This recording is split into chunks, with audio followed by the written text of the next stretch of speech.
Bonjour et bienvenue à ce cours biblique présenté par l'Église chrétienne évangélique En Chemin. Votre animateur, Réal Gaudreau, pasteur. Ce soir, jeudi 7 janvier 2021. Donc, ça me fait plaisir d'être là encore pour reprendre cette série de cours d'eschatologie biblique. Ce soir, on est à la séance 16. Donc, en ce 7 janvier, on recommence. On en a pour quelques semaines encore. Il nous reste à explorer le temple, l'Antéchrist, la marque de la bête, le 666, et certains autres éléments également qui sont importants en eschatologie. Donc, on devrait en avoir pour un bon gros mois. Et par la suite, je proposerai pour le mois de février, mars, avril, un autre cours que je vous présenterai un petit peu plus tard. Donc, ce soir, on s'intéresse au temple. Juste avant, je vous fais une petite rétrospective de ce qu'on avait vu à la séance 15. On avait effectivement commencé à parler du temple. Évidemment, j'ai parlé souvent du temple dans les séances précédentes, donc je vais répéter certains éléments, mais ce soir, on va creuser cette question-là de façon beaucoup plus sérieuse. Ce qu'il faut comprendre du temple de l'Ancien Testament, c'est que clairement, il était une figure de Jésus-Christ. Donc, c'était pas ce temple-là qui était important, c'était ce qu'il préfigurait. Donc, à partir du moment où Christ vient, Christ est le vrai temple, ce temple-là devient, disons, obsolète. Façon de le dire, là, de façon très claire. Donc, dans la dernière séance, on a parlé du chandelier à 7 branches, la menorah, qui éclairait l'intérieur de ce temple, de telle sorte que cette lumière n'était pas perceptible de l'extérieur, elle éclairait que l'intérieur du temple. Et dans la Nouvelle Alliance, on voit bien que et le temple et le chandelier, tous les deux préfigurent Jésus-Christ. Ça, on a vu ça dans l'Apocalypse. Là, le chandelier accompagne celui qui donne la révélation à plusieurs reprises. On a déjà vu ça. Donc, Christ, dans la Nouvelle Alliance, s'incarne comme étant à la fois le temple et à la fois le chandelier, mais à la différence que maintenant, ce chandelier-là, cette lumière qui est lui, éclaire le monde, comme dit l'apôtre Jean dans son évangile. Il est la lumière qui éclaire tout homme. Et dire tout homme ici, c'est en référence au fait que dans l'Ancienne Alliance, il n'éclairait pas tout homme, mais que la partie réservée pour le sacrificateur et Israël en partie seulement. Donc, c'est toute la distinction entre deux grandes alliances, et c'est pourquoi le temple maintenant, c'est Jésus et son Église lui-même porteuse de cette lumière. Voilà pour ça. Donc, ce soir, on s'intéresse en particulier à ce fameux grand temple que certains considèrent être une construction future, qui serait le 4e temple de Jérusalem après celui de Salomon, celui construit par Esdras Néhémie dans la période des Perses, le 3e qui serait celui construit par Hérode dans la période romaine, et il y en aura un 4e qui serait reconstruit dans les derniers jours de l'histoire humaine. Maintenant, c'est de ce temple-là dont on parle parce que pour les défenseurs de la posture prémillénariste et dispensationaliste, ce temple-là est indispensable à leur lecture de l'Écriture. C'est-à-dire que pour eux, les promesses faites à Abraham en Genèse avaient en partie leur accomplissement en Jésus-Christ, c'est vrai, ils le croient, mais certaines parties des promesses territoriales et géographiques ne peuvent s'appliquer, selon eux, que pour Israël à cause de la précision des chiffres, des distances, l'élaboration des lieux précis nommés. Donc, pour eux, ça rend le texte littéral et sacré de façon littérale. Donc, il doit être accompli comme ça. Et puisque ça ne s'est pas accompli encore dans l'histoire d'Israël, et puisque la première venue de Jésus-Christ n'a pas été l'occasion d'accomplir littéralement cette fameuse prophétie, ils se disent, il faut donc qu'il y ait un espace-temps dans l'histoire future réservé pour l'accomplissement des promesses de Dieu pour son peuple, et ça insinue que, donc, c'est comme si on reprenait une partie de l'histoire puisque les Juifs, il y a 2000 ans, n'ont pas cru en Christ. Donc, on remet le temple en place, on remet la sacrificature, et là, il y a tout un combat, un défi, un épisode, l'Antéchrist qui offre un sacrifice impudent dans ce temple, et tout ça crée éventuellement une grande persécution, mais également, éventuellement, un grand réveil final pour Israël. Donc, de cette façon-là, et là je passe des détails, mais Dieu serait donc fidèle à ses promesses à Abraham, mais ça pose plusieurs problèmes. Donc ça, c'est l'approche un peu plus pré-mille. L'approche plus à mille, celle que je défends maintenant davantage, veut que les promesses faites à Abraham, autant spirituelles que territoriales, ont toutes eu leur accomplissement en Jésus-Christ, puisqu'elles étaient des figures, des symboles, non seulement du salut, de la rédemption, mais que l'Église devient ce nouveau peuple d'Israël, non pas en remplacement d'Israël, mais dans la continuité d'Israël. Donc, les Juifs et les païens font partie de ce nouveau peuple-là, ce qui prouve qu'ils ne sont pas remplacés, mais ça démontre aussi que arrivés dans l'Église en Jésus-Christ, ils perdent leur appartenance ethnique, puisqu'en Jésus-Christ, il n'y a ni Juif ni Grec. Donc, l'idée, c'est que, du côté Amil, c'est que ce qu'on voit, c'est que l'Église est la continuité et c'est elle qui reçoit l'essentiel des résultats de toutes les promesses à Abraham, même celles qui sont territoriales, visent les nouveaux cieux et la nouvelle terre éventuelle. Donc, c'est ce que voudraient dire les promesses. Donc, vous voyez qu'on se retrouve devant deux pôles, deux postures pour comprendre ces choses. Donc, on va s'intéresser à ce temple, 4e temple, et on va creuser autour de ça, puis on va essayer de comprendre un peu mieux, parce que certains textes du Nouveau Testament, notamment de Paul, peuvent véritablement suggérer très fortement qu'il y aurait effectivement un temple à Jérusalem. Donc, voyons un peu. Donc, est-il nécessaire que durant la période qu'on appelle fin des temps, se construise un temple à Jérusalem pour donner l'occasion à un nouvel épisode pour Dieu d'accomplir ses promesses et également de justifier l'expression de Paul en 2 Thessaloniciens 2 qu'il y aurait une abomination, une désolation dans ce temple. Ainsi encore, ce qu'il faut, c'est distinguer les périodes. Là, on va faire un petit exercice de lecture à la fois dans l'Ancien Testament. Si vous voulez tourner dans Daniel 12, on va essayer de comprendre, et je l'ai déjà fait cet exercice-là, mais là, je le refais. C'est très important. Comprendre comment Daniel et comment les apôtres comprenaient la fin des temps. Parce que c'est une expression qui, pour nous, on a toujours l'impression que fin des temps est une courte période juste avant le retour de Jésus-Christ, mais est-ce que les apôtres l'entendent comme ça? Donc, il faut clarifier cette question-là. Donc, si on va dans le texte de Daniel chapitre 12, versets 1 à 4, Daniel 12, 1 à 4, vous allez voir qu'en lisant ce texte-là, on entend Daniel non pas décrire la fin des temps au sens du retour final de Jésus-Christ seulement, mais on entend Daniel décrire l'espèce de venue messianique, la rédemption, le salut pour les nations.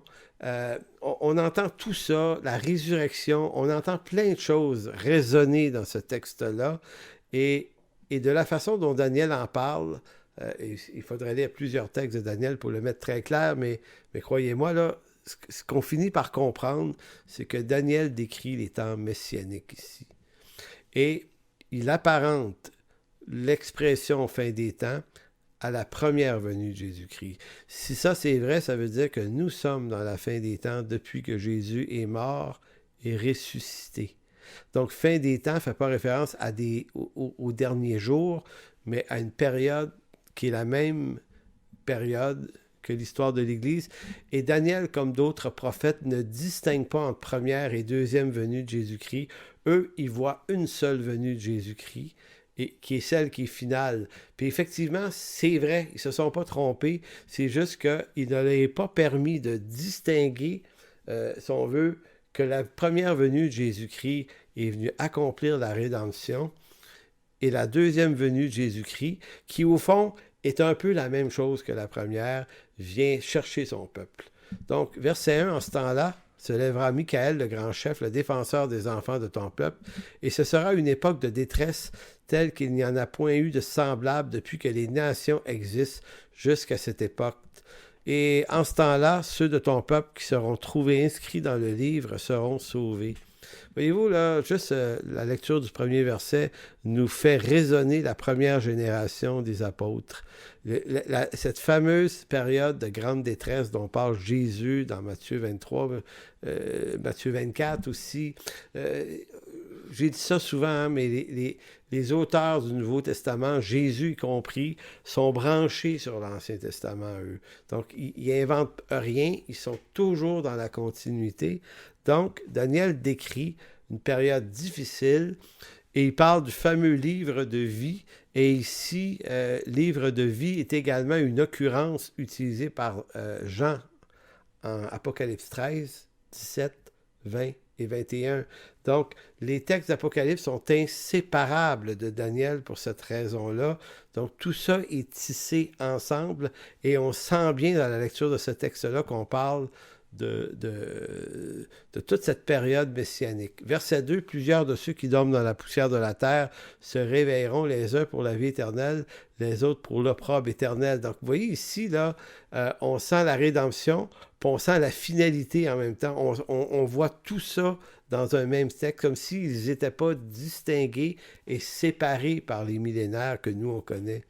Il dit, ceux qui auront été intelligents brilleront comme la splendeur du ciel, et ceux qui auront enseigné la justice à la multitude brilleront comme les étoiles à toujours et à perpétuité. Donc, on entend ici l'Église, l'enseignement, l'instruction, l'annonce du salut. Toi, Daniel, verset 4, tiens secrète ces paroles et scelle le livre jusqu'au temps de la fin, puisque plusieurs alors le liront et la connaissance augmentera. C'est intéressant parce que Daniel utilise ici l'expression « temps de la fin ». Et il dit, ce que je suis en train de vous décrire là, c'est ce qui va se produire au moment de la fin. Et pourtant, ces choses-là sont arrivées par la première venue de Jésus-Christ. Et la connaissance qui augmente, c'est-à-dire le sceau qui a été mis sur le livre, c'est que cette prophétie-là ayant son accomplissement par Jésus-Christ, c'est à ce moment-là que par Jésus-Christ et les apôtres et l'Église, cette connaissance est enfin révélée et c'est le Nouveau Testament, en quelque sorte, la Nouvelle Alliance et la délivrance de toutes ces choses qui sont la bénédiction des promesses qui avaient été faites à Abraham. Donc, mais je veux surtout attirer votre attention sur l'expression « fin des temps » qui est utilisée et appliquée à toute cette période-là. Et dans 1 Pierre 1,18, l'apôtre Pierre, mais j'aurais pu vous choisir des textes de Paul aussi, mais j'ai choisi Pierre ici, va nous dire dans 1 Pierre 1,18, sachant que ce n'est pas par des choses périssables, par de l'argent, de l'or que vous avez été rachetés, de la vaine manière de vivre que vous avez hérité de vos pères, mais par le sang précieux de Christ, comme d'un agneau, sans défaut et sans tache, prédestiné avant la fondation du monde et manifesté à la fin des temps à cause de vous. Manifesté, en parlant de Christ, à la fin des temps à cause de vous. Donc, on entend Pierre ici comme faire écho à Daniel 12. Daniel 12 parle de quelque chose qui va se passer, qui va être révélé, dont on aura une pleine connaissance à la fin des temps. Et Pierre parle de cette fin des temps déjà manifestée. Et cette fin des temps a manifesté qui? L'agneau, sans défaut et sans tache. Donc, il y a un lien très très fort entre les deux textes et ça nous permet de comprendre, à la lumière de ces deux textes, qui attestent que nous sommes maintenant dans la fin des temps. Et nous le sommes complètement. Donc, le temple, puisque c'est le sujet du jour, comment on peut arriver à le situer dans une temps des fins déjà pleinement accomplie? Le temple étant devenu obsolète dans cette période-là, puisque le temple dans cette période du temps de la fin, c'est Christ lui-même qui en est l'accomplissement par son Église et les croyants que nous sommes. Donc, ça pose un problème de penser qu'un nouveau temple serait encore construit, que Dieu le bénirait par la sacrificature, ce qui serait une contradiction avec l'histoire et le dessein de Dieu, et qui serait une contradiction avec la lettre aux Hébreux et plusieurs textes du Nouveau Testament qui affirment qu'on ne peut plus retourner sous les sacrifices de l'Ancienne Alliance. Ça serait en soi une abomination. Pour les prémillénaristes, cependant, il est impératif de reconstruire ce temple de Jérusalem et de le reconstruire précisément sur l'esplanade des mosquées à Jérusalem où se trouve actuellement le dôme du Rocher que j'ai eu l'honneur de visiter en 1989 et également la mosquée d'Al-Aqsa qui est tout près sur la même esplanade. Jérusalem, pour l'islam, c'est la troisième ville en importance, la troisième ville sainte. J'ai souvent eu l'impression, je me suis souvent demandé comment ça se fait que Dieu avait permis que des ennemis d'Israël, par exemple l'islam en quelque sorte, puissent s'accaparer le lieu saint où devrait être construit le temple de Jérusalem pour qu'eux bâtissent pas un, mais deux lieux saints sur cet endroit-là. Je me suis demandé s'il n'y avait pas une certaine souveraineté de Dieu, puisque le temple de Jérusalem ne doit plus, selon Dieu, être reconstruit. J'ai comme l'impression que Dieu, dans sa souveraineté, a fait en sorte que les ennemis d'Israël s'accaparent le lieu, construisent des mosquées. Non pas que Dieu bénisse cette religion-là, c'est pas dans ce sens-là que je le dis, mais créer en sorte que ce soit pas possible de s'accaparer ce lieu-là sans déclencher la 3 et la 4e guerre mondiale d'un seul coup. Ça serait une affaire épouvantable réussir à faire ça. Bref, j'ai l'impression que la présence de l'islam là s'incarne à travers une volonté de Dieu qui ne se reconstruise pas de temple. C'est ce que je crois, mais ici, là, c'est très théorique ce que je vous dis là. C'est pas dogmatique, on est dans les présupposés, parce que des fois en eschatologie, c'est ce qu'on fait, on présuppose des choses. Donc, pour les prémiles et les dispensationalistes, il doit se reconstruire néanmoins. Eux, ils y croient. Ils y tiennent. Donc, il y a deux raisons pour lesquelles ils croient ça. La première, deux raisons. Il y a plus que deux raisons, mais je vous en donne deux. La première, c'est le temple d'Ézéchiel. Il y a dans le livre d'Ézéchiel, entre les chapitres 40 et 48, il y a 9 chapitres qui décrivent avec une exactitude mathématique redoutable la reconstruction du temple. Il est beau, il est gros, il est parfait ce temple, mais tellement. Il est tellement précis dans les mesures qui sont données par Ézéchiel que chez les prémiles dispensationalistes, on s'est dit, ça ne peut pas être juste un symbole, là. C'est trop précis. Donc, pour eux, la précision, si on veut, numérique des chiffres qui peuvent être utilisés dans un texte, permettent ou interdisent de le voir symboliquement. En d'autres mots, les chiffres ne peuvent pas être des symboles parce qu'ils sont mathématiquement, ils contiennent une valeur numérique. Vous voyez, c'est un peu la difficulté. Maintenant, ça, c'est leur première raison pour laquelle ils veulent que le temple soit rebâti. Ézéchiel le décrit trop parfaitement, trop précisément. Maintenant, répondons à l'idée qu'ils ont que les chiffres, s'ils sont donnés, doivent être interprétés de façon littérale. La question, c'est de savoir est-ce que la Bible défend cette même idée-là. Donc, est-ce que dans la Bible, tous les chiffres ont une valeur, qui ont une valeur numérique, ont une valeur symbolique aussi? Je vous donne un exemple, le chiffre 12, par exemple. Dans l'Ancien Testament, le peuple d'Israël est souvent décrit à travers 12 tribus. Tellement que 12 tribus, là, c'est un chiffre, ils sont vraiment 12 tribus, mais le 12 finit par incarner la complétude du peuple de Dieu de l'Ancienne Alliance. Et pour montrer à quel point c'est important, c'est que dans la Nouvelle Alliance en Jésus-Christ, Jésus-Christ ne choisit pas 11 ni 13 apôtres, il en choisit 12 également. Donc, c'est comme si le 12, qui littéralement s'est produit 12 tribus, 12 apôtres, finit par incarner une valeur qui est au-delà du numérisme. Le 12 finit par avoir une valeur symbolique.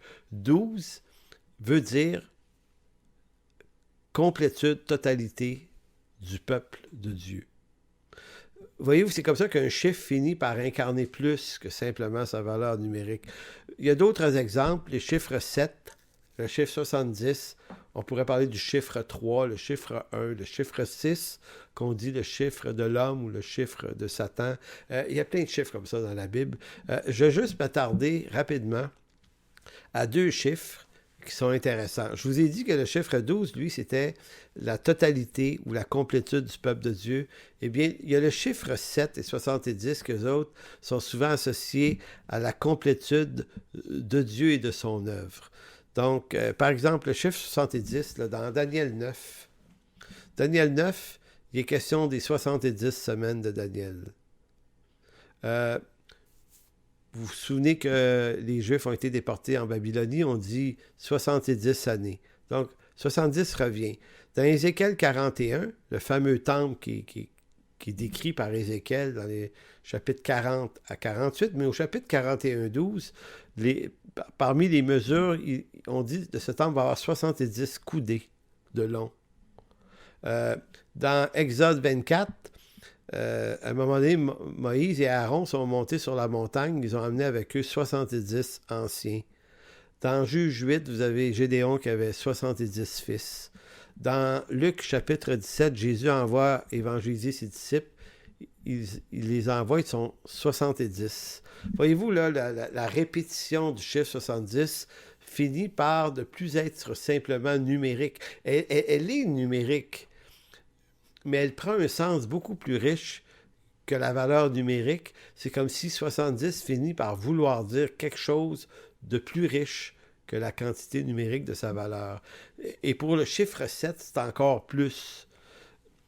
On sait que lorsque Dieu fait la création, en 6 jours, mais le 7e, il se repose. Le chiffre 7 prend la valeur du repos, le sabbat, l'œuvre accomplie, 7. Caïn, en Genèse 4, 15, si Caïn avait été tué, il serait vengé 7 fois.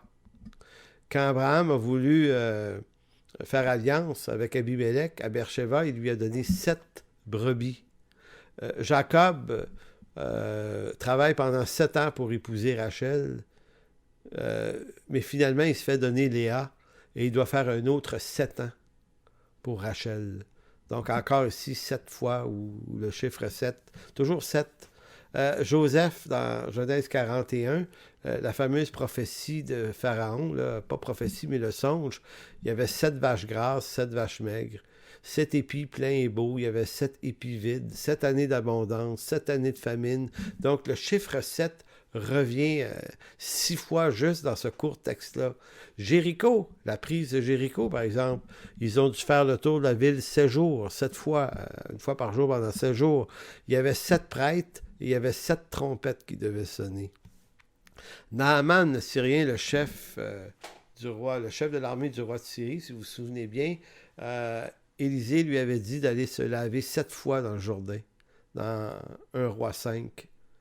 Dans le livre des Actes, acte 6, quand on veut nommer des diacres, on en nomme 7. Le Ménorah, par exemple, 7 branches, la lumière de Dieu. Le jour du sabbat, 7e jour. Donc, vous voyez, l'usage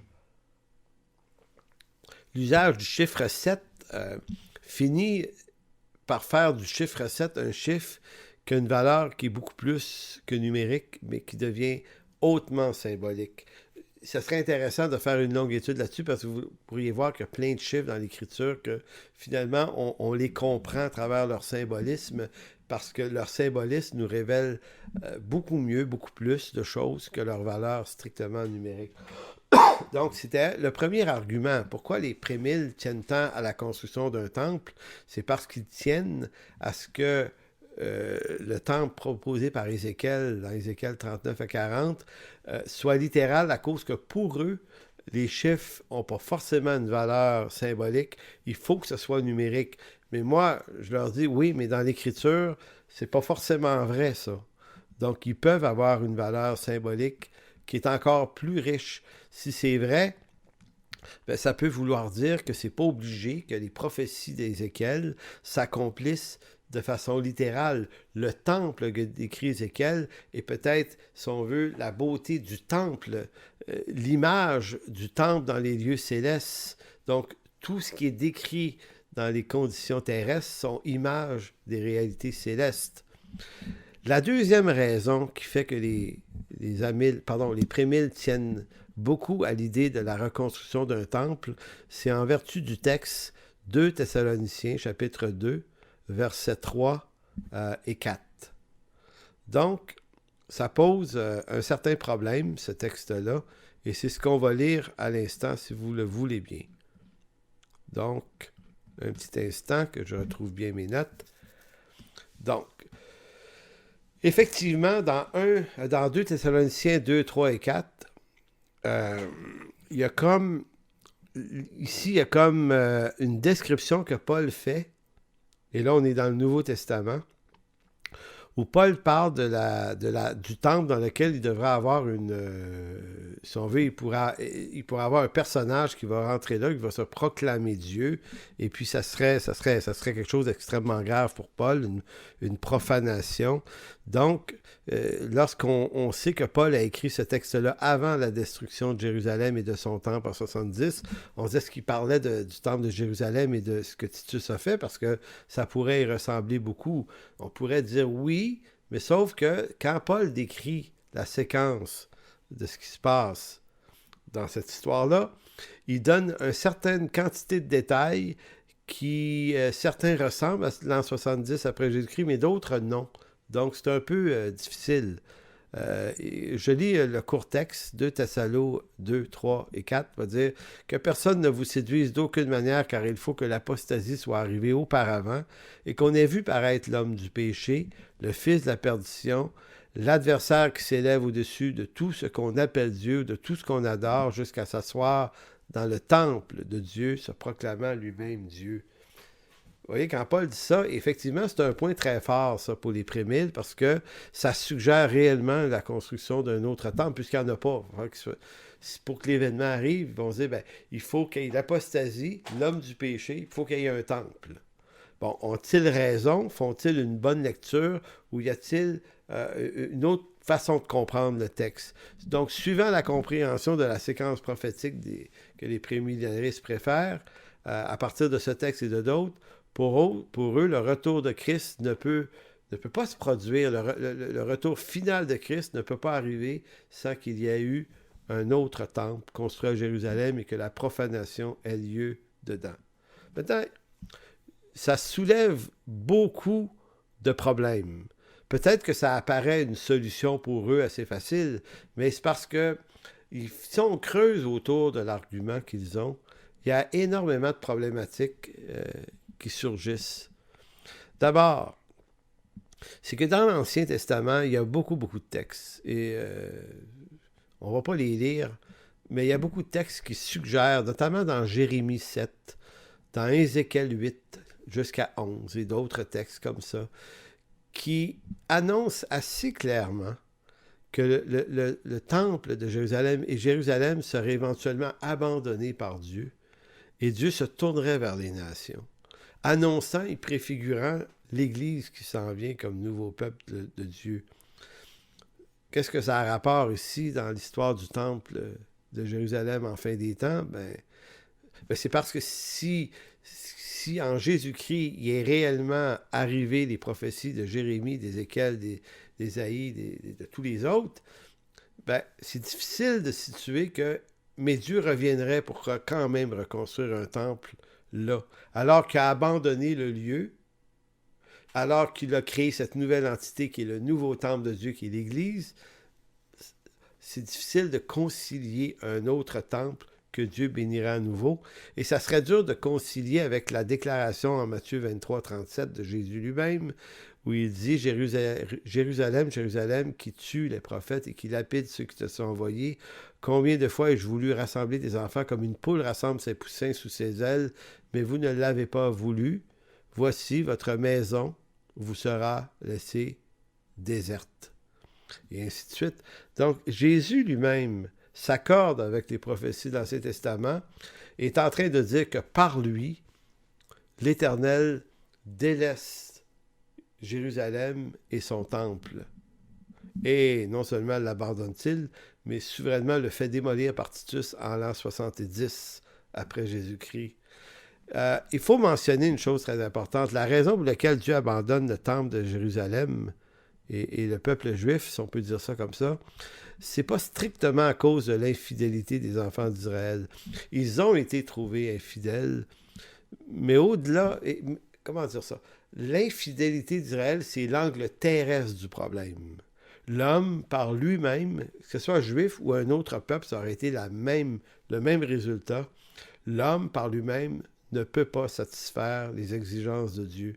Et Dieu devait le montrer, devait le prouver que l'homme est incapable par lui-même de satisfaire les exigences de Dieu. Il s'est choisi un peuple et il a favorisé ce peuple-là de toutes les façons possibles.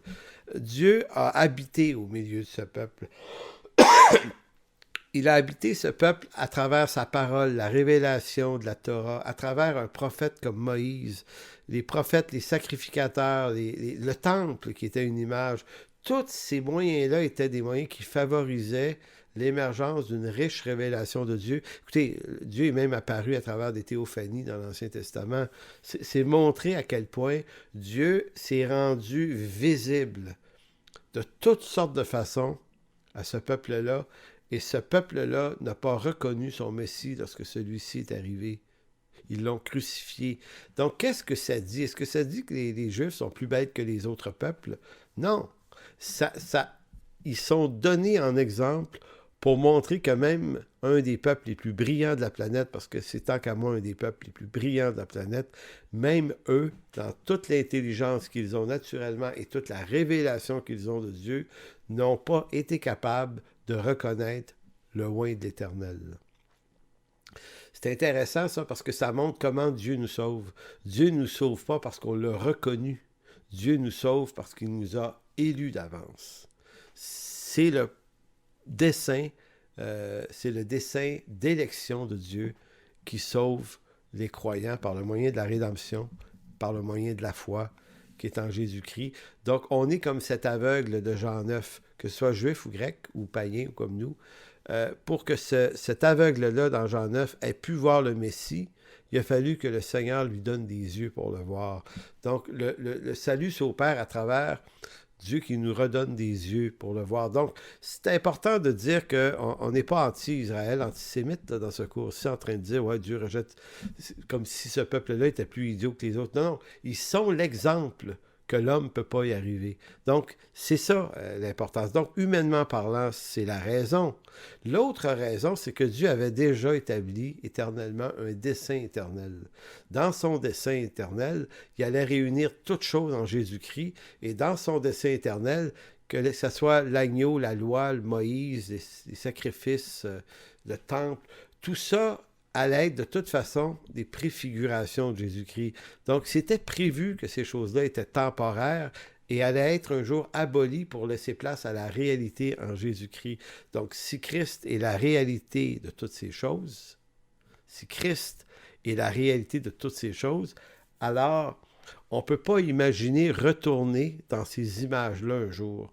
Donc, reconstruire un temple, ramener des agneaux, ramener un sacrificateur, ramener la loi, parce qu'il faut ramener la loi. Donc, comprenez-vous, l'idée d'un nouveau temple agréé par Dieu, c'est ramener un bout d'une ancienne alliance qui est rendue obsolète, qui était prophétisée pour être obsolète, mais de dire, mais Dieu va quand même ressusciter tout ça pour accomplir des promesses à Abraham. Voyez-vous, c'est là que ça boite un peu. Paul nous dira dans Galates 3, 24 à 27, Galates 3, 24 à 27, ainsi, la loi nous a été comme un pédagogue. Quand Paul parle de la loi ici, il ne nous dit pas juste les 10 commandements ont été un pédagogue. La loi, là, c'est de la loi de Moïse en Exode, lorsqu'elle est donnée à Moïse, c'est à partir de la loi que naît toute la question des sacrifices, toute la question du temple, le lieu très saint. Ces choses-là accompagnent la loi. Donc, ainsi, la loi a été donnée comme un pédagogue pour nous conduire à Christ. C'est ça qui était prévu par Dieu, nous conduire à Christ, afin que nous fussions justifiés par la foi. La foi étant venue, nous ne sommes plus sous ce pédagogue qui est la loi. Donc, les sacrifices, le temple, et ainsi de suite.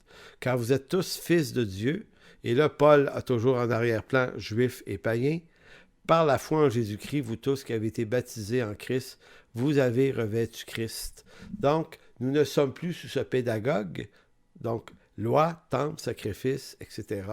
Donc, pourquoi un autre temple si nous ne sommes plus? Et là, on va dire, ouais, mais c'est pour Israël, c'est pour... Mais ça serait une contradiction que Dieu dise, ah, Israël a manqué son coup 2000 ans, ça m'a permis de sauver les nations, mais là, il faut bien que je sois fidèle à Abraham, je vais faire un autre petit bout avec eux. Écoutez, ça, c'est vraiment difficile à défendre. L'autre chose très intéressante, on va parler un petit peu d'image typologique ici. Qu'est-ce que ça veut dire, cette expression-là, une image typologique? Ça veut dire tout ce qui, dans l'Ancien Testament, préfigurait la personne de Christ. J'ai parlé de ça assez souvent, mais on appelle ça de la typologie. Donc, en d'autres mots, il y a des personnages dans l'Ancien Testament qui préfigurent Christ. Ils sont des types de Christ. C'est pour ça qu'on dit Jésus-Christ étant l'antitype. Donc, lui n'est plus le type, il est l'accomplissement du type qui était une image de lui. En ce sens, Adam, par exemple, le premier Adam est un type de Jésus-Christ. Jésus-Christ étant la réalité. Paul va dire dans 1 Corinthiens 15, 45, c'est pourquoi il est écrit, le premier homme, Adam, devint une âme vivante, le dernier Adam, Christ, est devenu un esprit vivifiant. Donc, Adam était une figure du Fils de Dieu, Jésus-Christ. Et Christ est l'accomplissement. Là où Adam a échoué, Christ a réussi. Donc, c'est pour ça qu'on dit qu'il est le deuxième Adam, ou, si on veut, il est, comme Adam, le premier d'une génération. Si Adam est le premier de la génération de l'homme naturel, Christ est le premier d'une nouvelle race d'hommes spirituels nés en lui. Vous avez Noé également, qui est un type et une image de Christ assez fantastique. Il faut bien le remarquer. Noé est une image messianique qui sauve le monde, qui sauve l'homme d'un monde en vue de les amener vers un nouveau monde. Donc, l'arche devient une image, un type de Christ, porté par cette arche d'un vieux monde vers un nouveau monde à travers Noé. Eh bien, on est en quelque sorte porté par Jésus-Christ de cet ancien monde adamique vers un nouveau monde, son royaume à lui. Donc, même l'arche devient un type de Jésus-Christ. C'est intéressant. Et c'est pas pour rien que l'image du baptême est empruntée à cette image du déluge aussi par l'apôtre Pierre. Donc, tous les personnages de l'Ancien Testament, vous avez Jacob, qui est un type de Jésus-Christ à sa façon, Moïse l'est à la façon du prophète, Aaron était un type de Christ à la façon du sacrificateur, l'agneau de Dieu qui était égorgé est un type de Jésus-Christ en tant que sacrifice qui enlève vraiment le péché du monde, et ainsi de suite. David et les rois étaient des types de Jésus-Christ. Donc, cette typologie-là, elle est vraiment importante. Donc, encore une fois, c'est un autre argument qui est important, ça. Si Christ est l'accomplissement de tous les types de l'Ancien Testament, c'est donc que du moment où il est né, qu'il est mort et qu'il est ressuscité, tous ces types-là disparaissent. Ils deviennent des faits historiques, intéressants, importants, mais c'est Christ qui devient l'accomplissement. Donc, encore là, comment être capable de justifier la construction d'un temple qui ne peut être rien de plus qu'une image de Christ, mais déjà accompli 2000 ans avant, il y aurait quelque chose qui ne marche pas. De plus, le Nouveau Testament suggère à de multiples reprises que l'Église est le temple de Dieu. Dans Éphésiens 2, 20 et 21, Paul dira « Vous avez été édifiés sur le fondement des apôtres et des prophètes. » Jésus-Christ lui-même étant la pierre angulaire. Donc, quand on parle d'une pierre angulaire, on parle de la pierre du départ d'un édifice. Et lui, en lui, tout l'édifice bien coordonné s'élève pour être un temple saint dans le Seigneur. Donc, Paul qualifie l'Église et Jésus-Christ, et vous-même et moi-même et tous ceux qui sont rachetés, d'être le nouveau temple de Dieu. Vous avez, là, il y a beaucoup de textes, je ne vais pas tout vous lire, mais dans Ésaïe 2, versets 1 et 2, encore ici, là, il y a une prophétie dans Ésaïe 2 qui décrit qu'éventuellement, la maison de l'Éternel, ça ne sera plus celle de Jérusalem, là, mais ça va devenir une maison sur la plus haute montagne sur laquelle vont affluer toutes les nations du monde. Figure du nouveau temple de Dieu en Jésus-Christ et de toutes les nations préfigurant l'Église, incluant les Juifs également. Vous avez également un texte dans Jean 2 où Jésus lui-même va dire « Détruisez ce temple et en 3 jours, je le relèverai. » Puis, sinon, ça en était suivi une discussion. Les Juifs avaient dit, mais il a fallu 46 ans pour bâtir ça. Tu ne peux pas nous dire que tu vas le rebâtir. Mais Jésus va dire un peu plus là, mais il parlait du temple de son corps.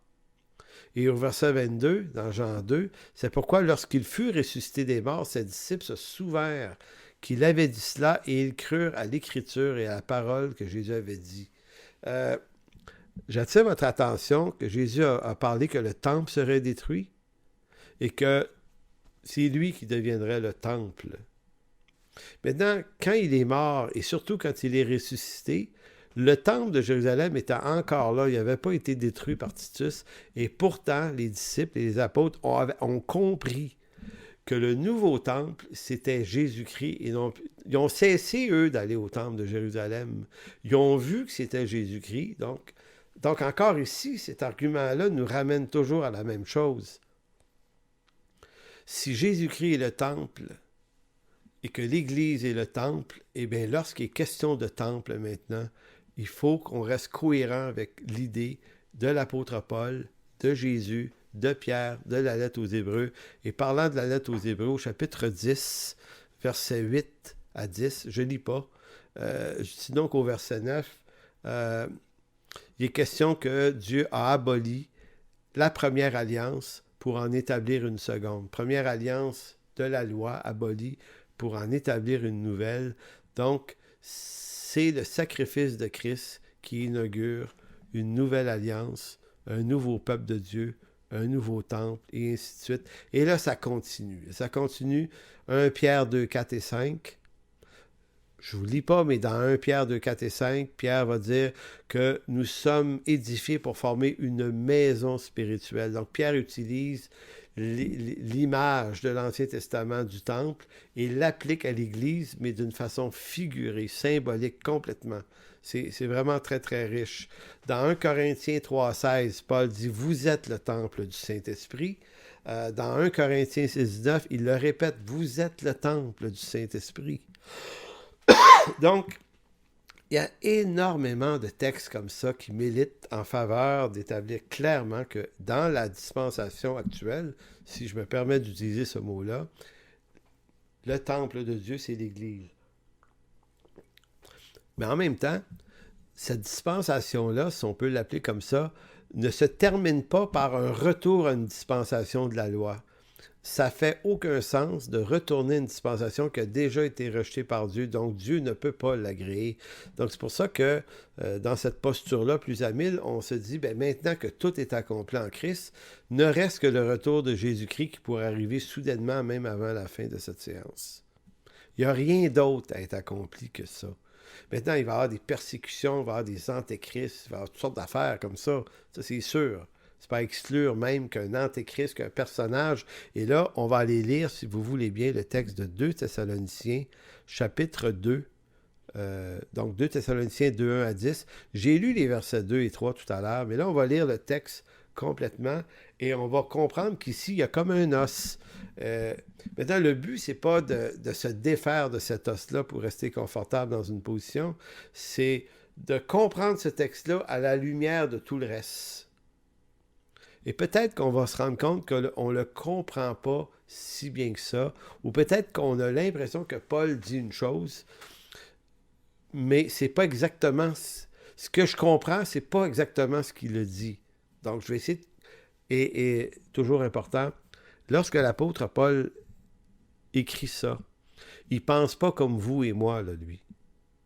Il ne pense pas là, à l'antéchrist de la façon dont on y pense. On a été gommés, nous, les chrétiens de notre génération, par un scénario. Mais lui, là, il n'a pas ce scénario-là dans sa tête. Lui, là, Paul, a son temps, la révélation de Christ, Et tout ce que Ézéchiel, Daniel, Ésaïe, Jérémie, lui, là, c'est eux qui sont sa nourriture spirituelle. Sa parole de Dieu à lui, là, c'est ce que ces hommes-là ont annoncé.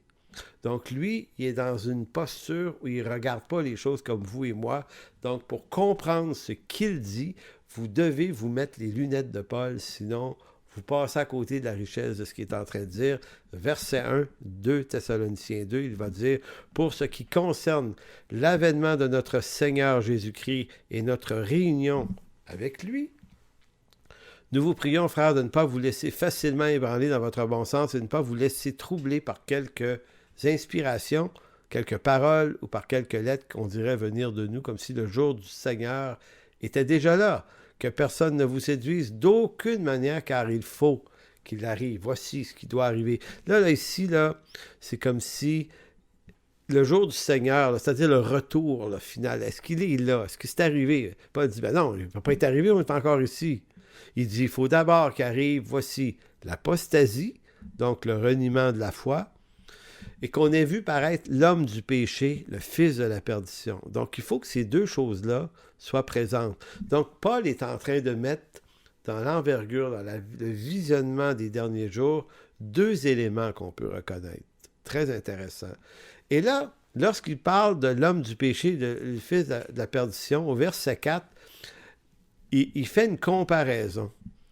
Est-ce qu'elle est littérale ou est-ce que l'apôtre Paul est juste un homme de son temps qui, lorsqu'il parle de ce personnage-là, l'homme du péché, le fils de la perdition, est-ce qu'il n'est pas plutôt en train de reprendre l'image d'Antioche? Parce que pour les Juifs, l'image d'Antioche d'Épiphane qui a profané le temple, c'est un choc terrible pour un Juif. Donc, il va dire, il doit paraître l'homme du péché, le fils de la perdition. Verset 4, l'adversaire qui s'élève au-dessus de tout ce qu'on appelle Dieu et de ce qu'on adore. On entend Daniel et les prophéties de Daniel sur Épiphane, jusqu'à s'asseoir dans le temple de Dieu, se proclamant lui-même Dieu. Donc, Paul est-il en train de dire, ça va se repasser, ça encore. L'homme de la perdition, l'homme du péché, va se rasseoir à nouveau dans le temple de Dieu, ou n'est-il pas plutôt en train de dire, il faut qu'il y ait un personnage qui paraisse, qui est de la même acabit, de la même race que celui qu'on connaît. Là. En d'autres mots, il parle à des gens qui sont au courant. C'est comme si c'est un semblable à lui. C'est une hypothèse.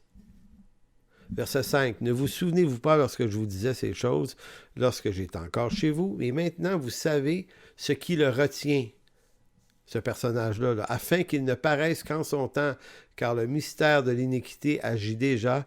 Il faut seulement que celui qui le retient encore ait disparu. Et alors paraîtra l'impie, cet impie-là, que le Seigneur Jésus détruira par le souffle de sa bouche, et l'anéantira par l'éclat de son avènement. L'apparition de cet impie se fera par la puissance de Satan. Bon, il y a beaucoup d'autres choses à dire, mais le point central, c'est que vous entendez Paul parler d'un homme du péché, mais vous entendez absolument pas l'apôtre Paul est en train de rajouter dans ça 7 années de tribulation, reconstruction de temple, alliance avec Israël pour 7 ans, destruction de l'alliance en 3 ans et demi, millénium. Paul parle d'aucun de ces détails-là. Il fait simplement dire, la fin va arriver, mais il y a 2 choses qui vont se passer avant. L'apostasie, l'homme du péché, qui est l'antéchrist. Pas exclu là, de dire que c'est probablement de lui dont il parle. Et il dit, et lui va faire des ravages, des miracles, des prodiges mensongers. Donc tout ça pourrait être effectivement des phénomènes qu'on verra apparaître éventuellement dans l'histoire. Bon, il y a 3 hypothèses, 3 options possibles pour comprendre le texte que je viens de lire, 3 interprétations. Je vous dis celle que je préfère, mais je vais quand même vous dire qu'il y en a quand même 3, et en eschatologie, il faut se donner un peu de largeur des fois, puis de ne pas trop affirmer avec certitude. On est dans des choses qui ne sont pas produites, donc c'est toujours délicat de prétendre que ça va arriver selon un certain schéma précis. Donc la première option, c'est celle des prémiles qui conçoivent que un temple va être rebâti. Donc, pour eux, Paul a réellement parlé d'un temple rebâti, alors que moi, c'est pas ce que je vois dans le texte. Je vois que Paul compare l'homme du péché à celui qui était entré dans le temple, s'était assis, puis s'était proclamé être Dieu. Maintenant, c'est Antioche qui avait fait ça. Maintenant, j'entends pas que Paul dit « on va rebâtir un temple ». J'entends juste une comparaison. Mais attention, je ne dis pas qu'un temple pourrait ne pas se reconstruire pour autant. Je ne l'exclus pas non plus. C'est juste que on ne peut pas affirmer que le texte le dit si clairement que ça. Et si on décide de dire que le texte le dit, ben c'est qu'on ajoute une présomption au texte que le texte ne défend pas. Mais ça peut être la première option, disons. La deuxième option, c'est que le temple dont Paul parle ici n'est pas un nouveau temple reconstruit et Paul n'est pas en train de prophétiser comme on pourrait le supposer à première vue. Il n'est pas en train de prophétiser un futur temple, parce qu'il ne parle pas de reconstruction de temple, mais il est en train de faire un rappel. Il compare l'homme du péché à l'homme du péché qui a été Antioche d'Épiphane, qui avait dévasté le temple en 167 avant Jésus-Christ. On a déjà vu ça. Donc, Paul décrit un personnage futur, l'homme du péché, le fils de la rébellion, qui séduira les nations, mais à travers l'image connue de son temps d'un homme du péché qui est Antioche. Donc, il le présente sous le même acabit que cet ancien-là. Paul décrit en fait ce personnage démoniaque en référence à Antioche, non pas pour dire que le futur personnage fera la même profanation que lui, mais pour dire que ce futur personnage est de la même race, même entité, poussé par Satan de la même façon que celui qui avait fait ça dans l'Ancien Testament. Donc, Paul, ça c'était la deuxième option. La troisième option, c'est que Paul parlerait de la profanation du temple dans le contexte de l'Église qui est le temple de Dieu dans le Nouveau Testament. C'est une autre probabilité intéressante, c'est que si dans l'univers de Paul, OK, et de Pierre, et de Jésus, et si vous reculez dans le temps, puis vous allez vous asseoir avec ces gars-là, puis vous leur dites, c'est qui le temple de Dieu? C'est quoi le temple? Eux autres vont vous dire, c'est l'Église. Fait qu'eux autres vous diraient, c'est Jésus, c'est toi, c'est nous le temple. Donc, certains peuvent penser que quand Paul parle d'un séducteur qui va venir pour dans la période de l'apostasie, l'homme du péché qui va séduire, là, est-ce qu'il pourrait pas être quelqu'un qui va arriver à rentrer ou à pénétrer ce temple,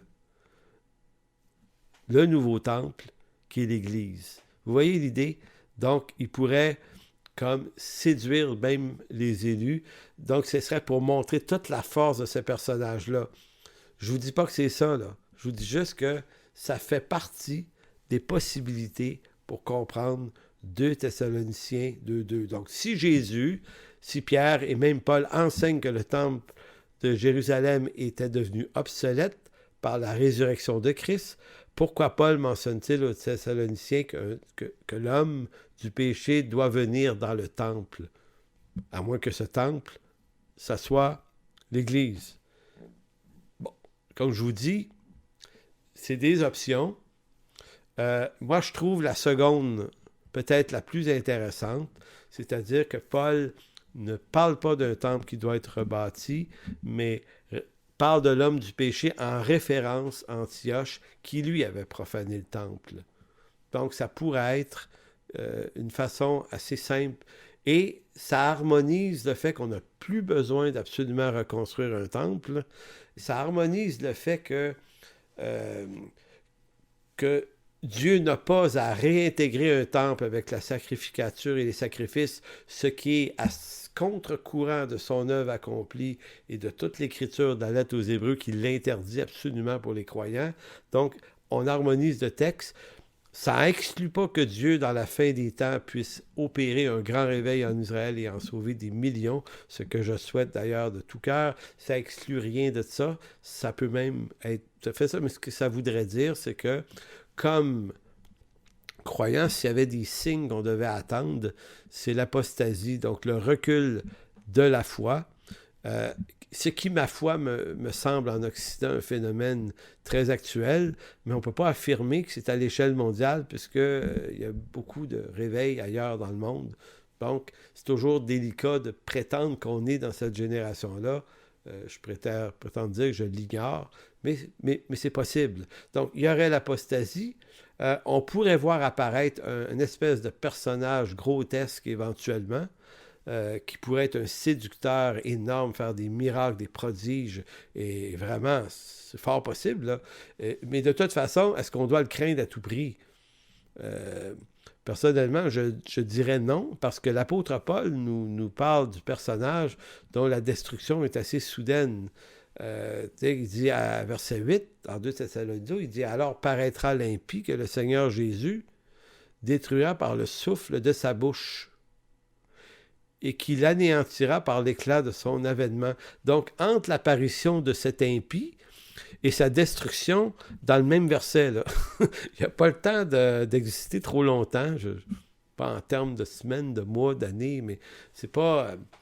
c'est comme Paul le décrit terrible, mais à la fois avec un pouvoir limité dans le temps.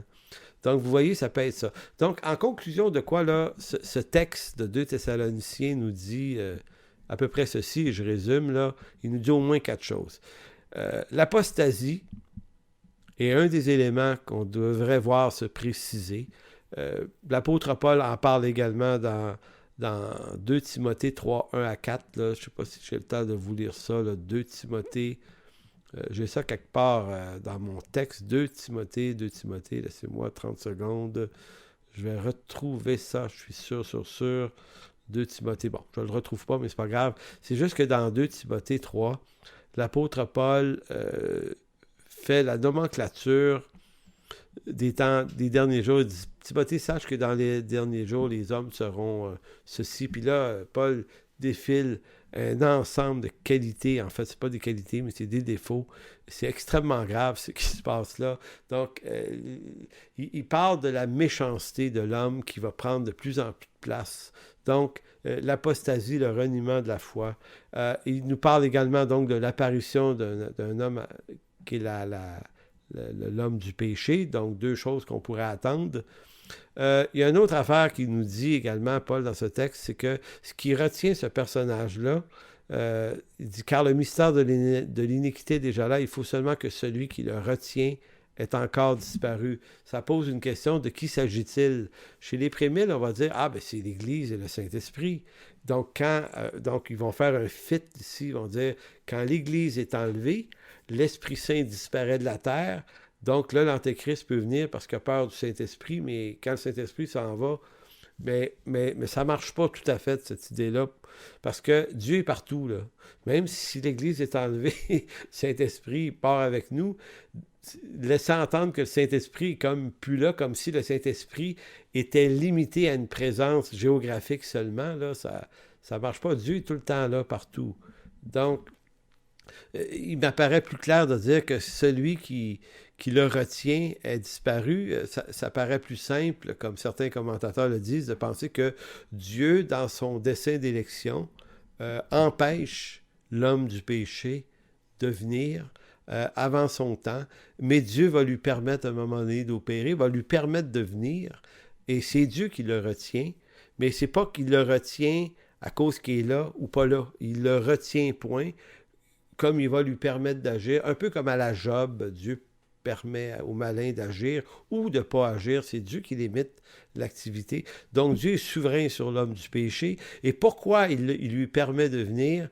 Ben, ça semble être en vue de le détruire. Ce n'est pas en vue qu'il nous détruise, mais c'est en vue de le détruire. Donc, en gros, c'est tout ça. Écoutez, évidemment, j'aurais pu vous parler de Ésaïe 14, Ézéchiel 28 également, qui décrivent Satan, l'homme du péché, tout ça. Je ne vous lirai pas ces textes-là, mais vous pouvez les lire. Ésaïe 14, 11 à 15, Ézéchiel 28, 11 à 19, qui sont des textes qui décrivent celui qui est descendu dans le séjour des morts et ce grand séducteur. Donc voilà, c'est là-dessus que je m'interromps ce soir pour ce cours d'eschatologie sur le temple. Donc, évidemment, vous avez vu que ce n'est pas tout à fait simple lorsqu'il est question de parler de ce temple, va-t-il être reconstruit? Et certains m'ont demandé, est-ce que c'est possible qu'il soit néanmoins reconstruit, ne serait-ce que par les Juifs, qui, par une prouesse militaire quelconque, réussiraient à chasser les musulmans? Et est-ce que c'est... Ben, c'est pas exclure. C'est juste que s'ils le font, personnellement, je crois pas que Dieu va l'habiter. Puis qu'il va honorer les sacrifices qu'on pourrait y faire dedans, ça serait même une abomination. Ça serait eux qui feraient l'abomination en faisant ça. Ça serait cracher au visage du Messie que de remettre en branle la sacrificature. Enfin, je pense. Donc voilà, en gros. Alors, Seigneur, merci de bénir cette leçon d'eschatologie ce soir. Merci de bénir tous ceux qui l'ont entendu. Et Seigneur, le but de ce cours, c'est pas de dogmatiser les choses, c'est d'essayer de comprendre. Essayer de comprendre le mieux ces textes qui sont pas tout à fait simples. Alors merci. Merci de bénir notre intelligence, de la renouveler afin qu'on puisse se faire une tête, afin que peut-être ce cours puisse nous donner un petit peu plus d'éclairage sur ces textes. Alors merci dans le nom de Jésus. Amen. Donc, bonne fin de soirée tout le monde et à la séance 17 la semaine prochaine. Pour toute information, n'hésitez pas à communiquer avec nous à info@églisesenchemin.com.